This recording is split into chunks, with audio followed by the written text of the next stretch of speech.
नमस्कार दोस्तों, स्वागत है आपका स्टडी ब्रेक एकेडमी में।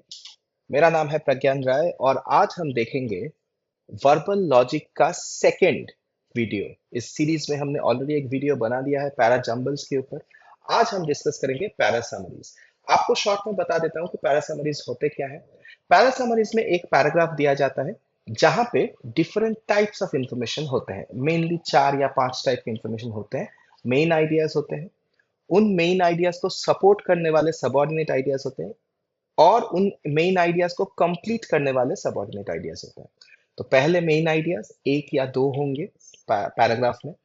उनको सपोर्ट करने के लिए कुछ सबऑर्डिनेट मेन सब आइडियाज होंगे और उनको कंप्लीट करने के लिए कुछ सब आइडियाज होंगे। जैसे मैं आपको एक एग्जांपल दे देता हूँ।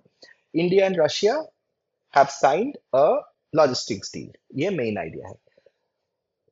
जो कंप्लीटिंग सब आइडिया होगा उसमें लिखा होगा कि लॉजिस्टिक डील में क्या मेनली क्या इंक्लूडेड है। और जो सपोर्टिंग कोरोबोरेटिंग सब आइडिया होगा उसमें लिखा होगा कि क्यों ये इंडिया और रशिया के लिए इंपॉर्टेंट है। उसके बाद कुछ कॉन्टेक्सचुअल सेंटेंसेस होते हैं जो एक्चुअली इस पूरे चीज का कॉन्टेक्स्ट देते हैं। ये बताते हैं कि क्यों ये डील साइन हुआ, पहले क्या हुआ था, किस सिचुएशन में अभी इंडिया और रशिया है ताकि उनको डील साइन करना पड़ा। This is the contextual information. और आखिर में होते हैं कुछ फिलर्स।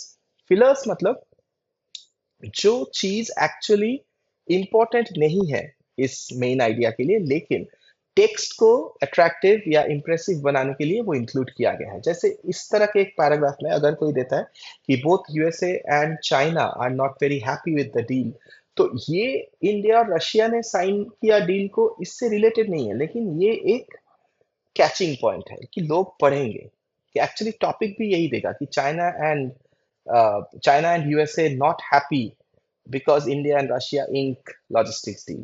तो ऐसा कुछ देगा ताकि लोग अट्रैक्ट हो। अच्छा, चाइना क्यों एंग्री है, यूएसए क्यों एंग्री है, इस तरह का। तो मेनली 4 या 5 टाइप्स के इंफॉर्मेशन होते हैं। 1 मेन आइडिया, 2 कंप्लीटिंग सब आइडियाज, 3 corroborating सब आइडियाज, 4 contextual information और 5 फिलर्स। तो जनरली आपको ये सब इंफॉर्मेशन आइडेंटिफाई करने होते हैं और आपको बताना होता है कि मेन आइडिया और ज्यादा से ज्यादा सबऑर्डिनेट आइडियाज क्या क्या है, ये आपको बताना होता है। बेसिकली यही है पैरासमरीज का पर्पस। चलिए क्वेश्चंस देख लेते हैं। 4 alternate summaries of the passage given below are provided. Choose the option that best captures the essence of the passage. पढ़ लेते हैं हम लोग। Average population intelligence or API scores came from work carried out by Richard Lynn, a British psychologist, and Tatu Vanhanen, a Finnish political scientist, to analyze IQ studies from 113 countries, and from subsequent work by Jelt Wickerts, a Dutch psychologist. Over the decades, significant rise in API has been noticed in rich countries. It is called the Flynn effect, after James Flynn, who discovered it. Its cause, however, has been mysterious until now. तो यहां तक क्या बोल रहा है ये passage में, एक एपीआई स्कोर आता है, ठीक है, जो एवरेज पॉपुलेशन इंटेलिजेंस होता है।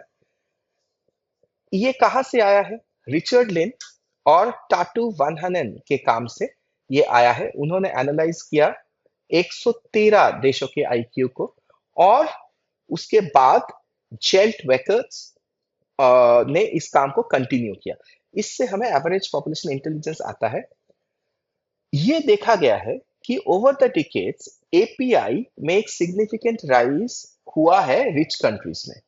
This is called the Flint effect after James Flint who discovered it. James Flint ने ये डिस्कवर किया कि रिच कंट्रीज में एपीआई धीरे धीरे बढ़ता रहता है। It's cause however has been mysterious until now. लेकिन ये क्यों होता है वो अभी तक मिस्टीरियस है। The near abolition of serious infections in these countries by vaccination, clean water, and proper sewage may explain much, if not all, of the Flynn effect. Uh, कुछ हद तक ये एक्सप्लेन किया जा सकता है क्योंकि ऐसे कंट्रीज में सीरियस इन्फेक्शंस नहीं होते हैं, वैक्सीनेशन रेगुलरली होते हैं, प्रॉपर सीवरेज होता है, मतलब डिस्कार्ड ठीक से होता है, वाटर क्लीन होता है, इससे उनका एपीआई बढ़ता है। ये थोड़ा सा एक्सप्लेन कर सकता है चीजों को। When Doctors Lin and Van Hanen originally published their IQ data, they used them to advance the theory that national differences in intelligence were the main reason for different levels of economic development.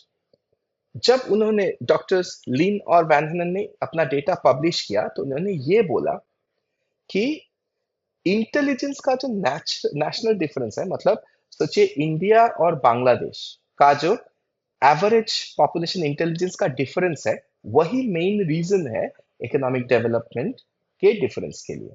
However, a new study by Christopher Epic and his colleagues shows that it is lack of development and the many health problems this brings which explains the difference in levels of intelligence.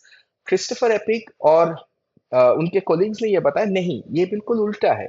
क्योंकि development नहीं है, economic development नहीं है, इसी वजह से intelligence कम हो रहा है. ऐसा नहीं है कि इंटेलिजेंस कम है इसीलिए डेवलपमेंट कम हो रहा है. डेवलपमेंट नहीं है इसीलिए इंटेलिजेंस कम हो रहा है. तो ये है आपका पैसेज. अब आप एक मिनट के लिए सोचिए कि इसका मेन आइडिया क्या क्या है और सबऑर्डिनेट आइडियाज क्या क्या है. देखिए, इसमें दो मेन आइडियाज है. पहला मेन आइडिया ये है कि रिचर्ड लिन और टाटू वैनहनन ने ये प्रपोज किया कि national differences in intelligence leads to differences in economic development. लेकिन एक नए study by Christopher Eppig and his colleagues ने दिखाया कि नहीं, it's the other way around. Because there is a lack of economic development, that leads to a difference in the levels of intelligence. यही आपको बताना है. यही दो मेन आइडियाज है जो इस पैराग्राफ में आते हैं. बाकी सब आप समझ ही सकते हैं कि फ्लिन इफेक्ट या फिर ये जो रिचर्ड लिन के वर्क के बारे में, टाटू वैनन के वर्क के बारे में बोला गया है, these are all contextual information. ठीक है. अ, चलिए ऑप्शंस देख लेते हैं.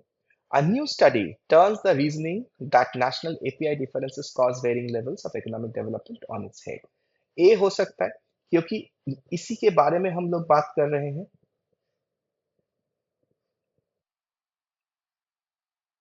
A हो सकता है actually turns it on its head ना. वो बोल रहा है कि नेशनल डिफरेंस में इंटेलिजेंस की वजह से इकोनॉमिक डेवलपमेंट में डिफरेंस होता है. ये बोल रहे हैं नहीं, उल्टा है, क्योंकि डेवलपमेंट नहीं है इसीलिए नेशनल डिफरेंसेस इन इंटेलिजेंस है. So a new study turns the reasoning that national API differences cause varying levels of economic development on its head. तो one हो सकता है, one puts the idea most appropriately. बाकी का भी देख लेते हैं, लेकिन most likely one ही होगा. A new theory offers a way to break the flawed reasoning of previous studies related to the correlation between API and economic development. टू भी हो सकता है, लेकिन फ्लॉड थ्योरी हम लोग नहीं बोल सकते हैं. अगर आप बोलते हैं फ्लॉड रीजनिंग, देखिए उन्होंने रिसर्च किया, उनको एक चीज मिला, उन्होंने जो समझा उन्होंने बोला. अब इन्होंने नया रिसर्च किया, उनका रीजनिंग डेवलप हुआ. वी कैन नॉट से इट्स अ फ्लॉड रीजनिंग. ठीक है. वन तो टू से बेहतर है क्योंकि टर्न ऑन इट्स हेड ठीक है. फ्लॉड रीजनिंग हम लोग नहीं बोल सकते क्योंकि कहीं पे भी ये इंडिकेशन भी नहीं है कि डॉक्टर्स लिन एंड वैनहनन का रीजनिंग फ्लॉड था. If the results of the study by Mr. Epic and his colleagues are to be believed, as countries conquer diseases, the intelligence of their citizens rise. ये तो contextual information है. This is not the main information. This is not actually talking about Christopher Epic's research. ठीक है. ये पहले वाले, ये वाला near abolition of serious infections in these countries, vaccination, clean water and proper sewerage, इसके बारे में बात कर रहा है. Which is contextual information. Probably ये explain करता है क्यों API में सिग्निफिकेंट राइज होता है over the decades in rich countries.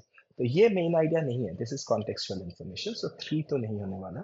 4 देखते हैं. In a vicious circles, low levels of API which is caused by lack of economic development keep poor countries economically underdeveloped. नहीं, ये विशियस साइकिल नहीं है. ऐसा नहीं है कि एक नेशनल डिफरेंसेस इन इंटेलिजेंस की वजह से इकोनॉमिक डेवलपमेंट नहीं होता है, और क्योंकि इकोनॉमिक डेवलपमेंट नहीं हो रहा है, नेशनल डिफरेंसेस इन इंटेलिजेंस भी बढ़ता नहीं है, वो भी कम नहीं होता. ये रीजन नहीं है. It's not that. Rather Christopher epic और उनके कोलिग्स जो है, उन्होंने पूरा पूरा रीजनिंग ही बदल दिया. ये ऐसा नहीं है. This is the cause and effect जो है, उसको इफेक्ट एंड कॉज बना दिया. ठीक है. तो one is the most appropriate summary of this passage. चलिए नेक्स्ट क्वेश्चन देखते हैं. In a recent behavioral study, the researchers cheered up a bunch of volunteers of all ages by showing them a funny film, and then set them mental tests and compared their performance to groups that had seen a neutral film or no film at all. The ones who had seen the funny film performed 12% better. This leads to the conclusion that firstly, if you are going to volunteer for a study, choose a behavioral experiment rather than those of the psychologists or psychiatrists. And secondly, happier people are more productive. A point worth remembering, as the aging of the rich world is normally seen as a burden on the economy and a problem to be solved, and especially when the world is working out how to deal with the aging workforce. तो क्या बोल रहा है इसके बारे में? वो बोल रहा है कि एक बिहेवियरल रिसर्च हुआ था, बिहेवियरल स्टडी हुआ था, जिसमें दिखाया गया था कि दो ग्रुप्स थे। एक ग्रुप को एक फनी फिल्म दिखाया गया था, दूसरे ग्रुप को एक न्यूट्रल फिल्म, फनी नहीं, नॉर्मल फिल्म दिखाया गया था, या फिर कोई फिल्म नहीं दिखाया गया, और दोनों को एक मेंटल टेस्ट दिया गया।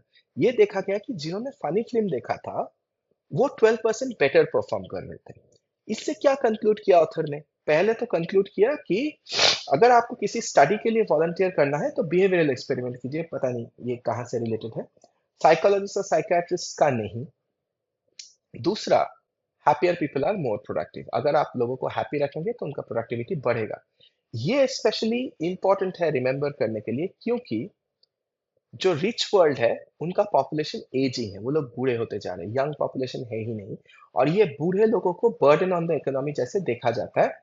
इस प्रॉब्लम को सॉल्व करने के लिए ये पॉइंट जो है, happier people are more productive, ये बहुत ज्यादा इंपॉर्टेंट है, especially when the world is working out how to deal with the aging workforce. तो ये है आपका पैसेज। आप एक सेकंड पॉज करके सोचिए कि मेन आइडियाज क्या है, इस पैराग्राफ का मेन आइडिया क्या है, और आपको क्या एक्चुअली लिखना है इस चीज में, क्या एक्चुअली मेन आपका समरी में लिखना है। देखिए, मेन आइडिया यही है कि अगर एजिंग पॉपुलेशन का प्रॉब्लम सॉल्व करना है तो उनको हैप्पी रखिए। अगर वो हैप्पी रहेंगे तो उनके एज की वजह से जो इकोनॉमी में प्रोडक्टिविटी थोड़ा कम हो गया है वो बढ़ जाएगा, क्योंकि वो लोग हैप्पी है। So it should not be seen as a burden on the economy, rather it should be seen as an opportunity, and the old people should be kept happy so that they can perform well in the economy. चलिए options देख लेते हैं। Although old people tend to be less healthy than younger ones, their cheerfulness may help counteract their crumbliness. Okay, लेकिन productivity के बारे में यहाँ पे नहीं बोला, ये थोड़ा डाइसी है।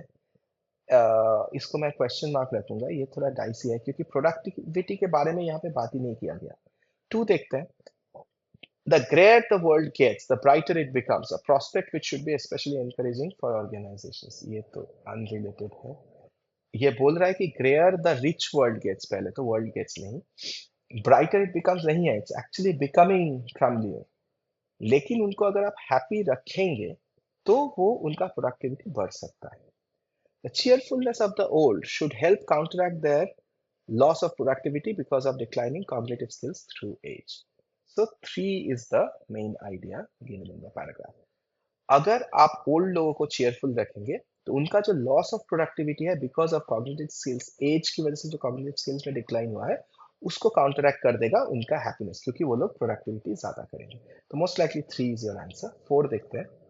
Happier people are more productive and recruiting organizations must endeavor to keep their workforce as happy as possible. ये भी सही ही है, लेकिन एक्चुअली ये पैसेज का मेन आइडिया नहीं है। पैसेज के मेन आइडिया में एक्चुअली ये एजिंग पॉपुलेशन के बारे में बोला गया है, तो एजिंग पॉपुलेशन को आपको मेंशन करना होगा क्योंकि वो तो मेन आइडिया का पार्ट है। तो 3 is the most appropriate summary of the passage. Third question देखते हैं। A fact is a statement that can be verified as true or false. An opinion is an expression of a person's feelings that cannot be proven. Opinions can be based on facts or emotions, and sometimes they are meant to deliberately mislead others. Sometimes the author lets the facts speak for themselves. For example, with fewer cars on the road, there would be less air pollution and traffic noise. Therefore, the use of mass transportation should be encouraged. So, let's the fact speak for themselves. इसका क्या मतलब है? इसका मतलब है कि facts को proof करने की जरूरत नहीं है, फैक्ट्स आपको देख के ही पता चल जाएगा, वो खुद ही बोल देते हैं। जैसे एक एग्जाम्पल दिया हुआ है उन्होंने with fewer cars on the road there would be less air pollution and traffic noise. ये एक फैक्ट है. Therefore the use of mass transportation should be encouraged. ये उनका ओपिनियन है. ठीक है. आगे क्या बोला जाता है? Sometimes the author may use descriptive language to appeal to your emotions and sway your thinking. For example, do you like looking at a smoggy view from a congested highway? How do you feel about fighting road hugs and bumper to bumper traffic every day? Mass transportation is the solution to all these problems. तो यहाँ पे क्या कर रहा है? यहाँ पे author एक डिस्क्रिप्टिव लैंग्वेज दे रहा है आपके इमोशन को अपील करने के लिए. क्या आपको ये स्मॉगी व्यू पसंद है? कॉन्जेस्टेड हाईवेज पसंद है? हर बम्पर से बम्पर तक इतना सारा ट्रैफिक पसंद है? तो आप मास ट्रांसपोर्टेशन को सपोर्ट क्यों नहीं करते? पहले फैक्ट देके उन्होंने ये समझाया कि मास ट्रांसपोर्टेशन को सपोर्ट करना चाहिए. अभी उन्होंने आपके इमोशंस को अपील करके ये समझाया कि मास ट्रांसपोर्टेशन को सपोर्ट करना चाहिए. Emotional language cannot be pinned down as right और wrong, but the way in which it is used can be positive or negative. Fact जैसे इमोशन को या ओपिनियन को पिन डाउन नहीं किया जा सकता, ये सही है या गलत है. अगर मैं बोलता हूँ the weather is very pleasant, आप ये नहीं बोल पाएंगे ये सही है या गलत है. मेरे लिए प्लेजेंट हो सकता है, लेकिन अगर मैं बोलता हूँ there are dark clouds in the sky, तो आप बोल पाएंगे कि हाँ ये सही है, कि मैं भी देख सकता हूँ. तो emotional language cannot be pin down as right और wrong. It can only be positive and negative, positive or negative. It is important to judge facts and opinions carefully in order to come to the right conclusion. Ask yourself, are the facts reliable or are the opinions based on the facts? Once you answer these questions, you may be on track to draw the right conclusion and therefore take the right decision. अपने आप से पूछिए, facts क्या reliable है? क्या ये opinions facts के ऊपर based है? अगर इन क्वेश्चंस के आंसर आप देंगे, आप एकदम राइट ट्रैक में होंगे to draw the right conclusion and take the right decision. ये आपको करना होगा. चलिए ऑप्शंस देख लेते हैं. आप एक मिनट पॉज करके मेन आइडिया सोच लीजिए कि मेन आइडिया एक्चुअली है क्या. Let us see the options. Decision making may be based on facts or opinions, but analysis of these can alone help you take a decision. Okay, one हो सकता है. One is like good. और भी कुछ इससे बेहतर हुआ तो वो भी हम बता देंगे. It is up to you to make reasonable judgment from the material you are reading and to draw your own conclusion. Two भी हो सकता है. One और two में कोई भी हो सकता है. Three देखते हैं. Choices can be in the form of both facts or opinions, but one must take the right decision after thorough analysis only. Okay. It is important to be aware of the author's purpose and choice of language to take the right decision. 4 आपका option नहीं है, 4 summary नहीं है. यहाँ पे ये बोला गया है कि it is important to judge facts and opinions carefully in order to come to the right conclusion. मतलब वो बोल रहा है कि आप अगर facts and opinions को judge करेंगे, कैसे judge करेंगे? खुद से पूछिए, facts reliable है? क्या opinions facts के ऊपर based है? अगर इन questions के answer आपको मिलते हैं, then it's possible that you are on the right track to the conclusion. Therefore, you might take the right decision. तो ये it's up to you to make a reasonable judgment from the material you are reading and to draw your own conclusion. तो option 2 is a little better than option 1. Option 1 भी close है. 1 में एक change भी होना चाहिए था. Help you take a decision नहीं है. Actually, it's talking about take the right decision. तो वो भी आपको ख्याल रखना होगा. इसीलिए 2 is a little better than 1. पहले तो 1 में analysis alone can help you take a decision. Yeah, it's not actually going with the passage. Secondly, it's not about taking a decision. It's about taking a right decision, जो 2 में है. It's up to you to make a reasonable judgment from the material you are reading and draw your own conclusion. So make a reasonable judgment from the material you are reading and draw your own conclusion. It's up to you. वो right है या wrong है. 3 अगर आप देखते हैं, choices can be in the form of both facts and opinions. We are not talking about choices. We are talking about decisions based on facts and opinions. So 3 नहीं होगा. 2 is your best answer. This is a difficult question. This is a cat level difficult question. अगर आप इस तरह के questions और practice करना चाहते हैं तो हमें जरूर बताइए कमेंट सेक्शन में. हमारा कांटेक्ट नंबर हमने कमेंट बॉक्स में डाल दिया है.